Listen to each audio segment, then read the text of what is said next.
Hi, welcome to Cycl'n Vancouver. My name is Steve, and this is Ride 125. Today is Monday, August 23rd, 2021. I started this ride around 3:30 in the afternoon. It was a beautiful, mainly sunny day, and the temperature was around 19-20 degrees Celsius. That was a perfect day for riding, and I forgot the sunscreen. I really want to get a scooter, but I really didn't like these four obviously stoned scooter riders coming at me on the path. They absolutely reeked of marijuana. Until winter sets in, I always feel like I take my life into my own hands when I ride this path. Not cool.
For this ride, I had absolutely no plan beyond heading to Ontario Street and then turning east on 5th Avenue.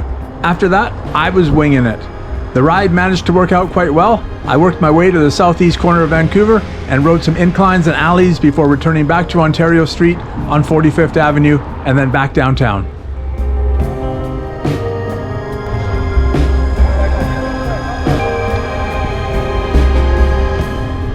That dude is really going to lose his phone or wallet or whatever it is he has in his left pocket.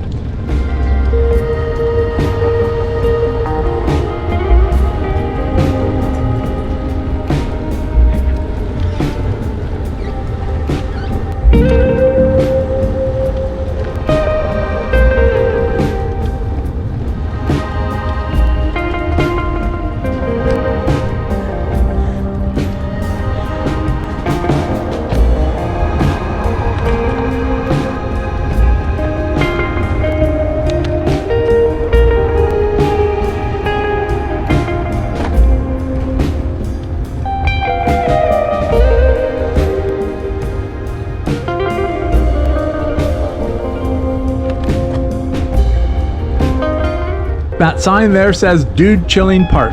That seems about right.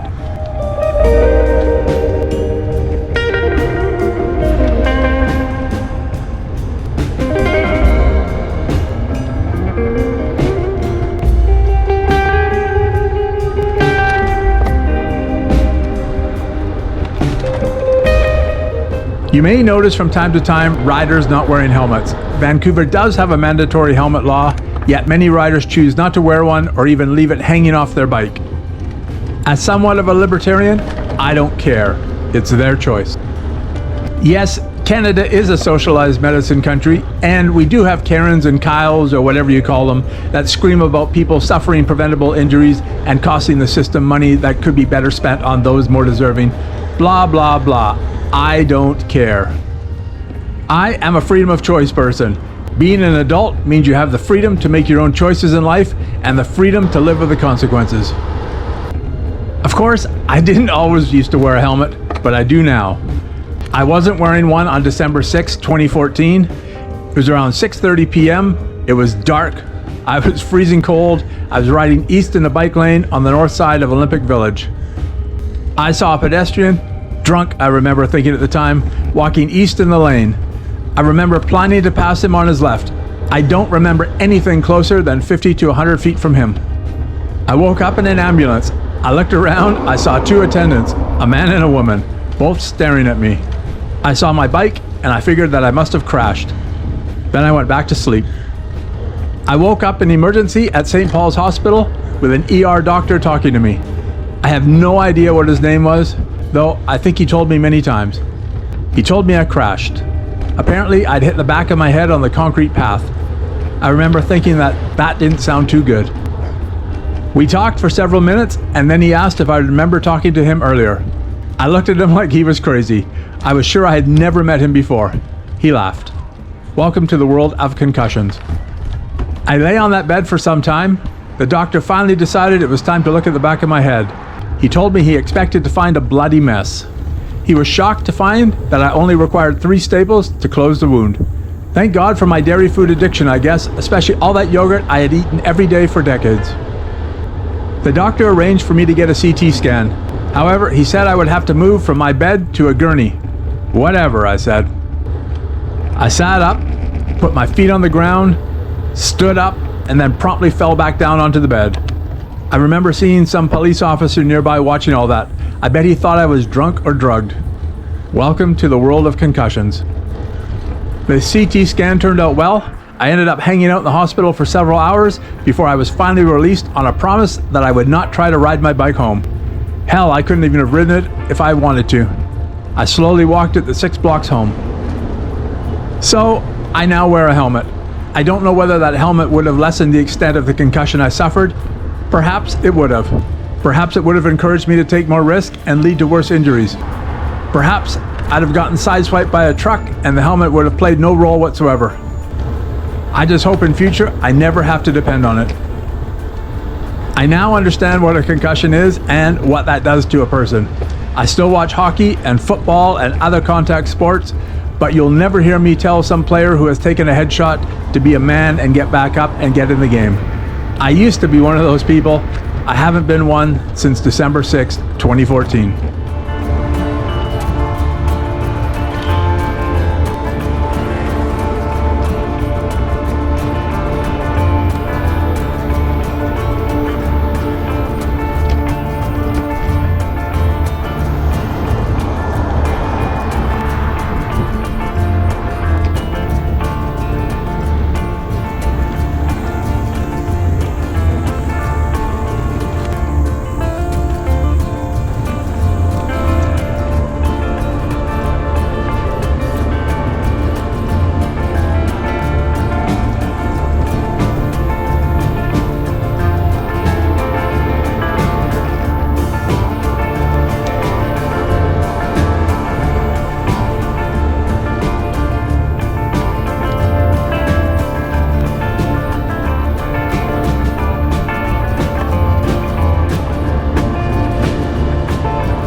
I really wanted to stop for a break, but every time I started the next section, I put off the brake.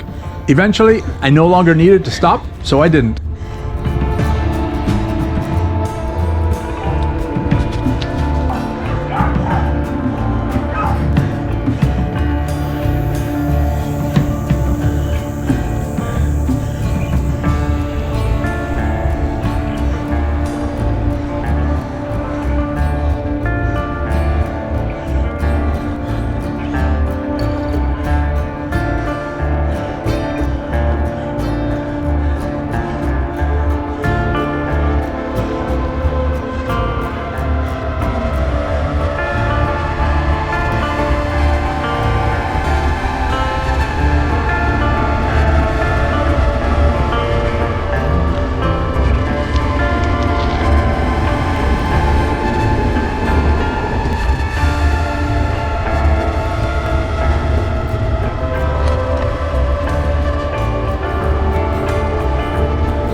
I was thinking of continuing west out towards UBC. However, riding along 45th Avenue, I heard the rear rim hit the pavement and I figured my rear tire must be getting low. So I decided to cut the ride short and head for home. I normally like tire pressure around 110 psi. I checked it when I got home and it was down to 50.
I would say that this ride turned out to be a fairly easy ride, however it did have a few tough parts.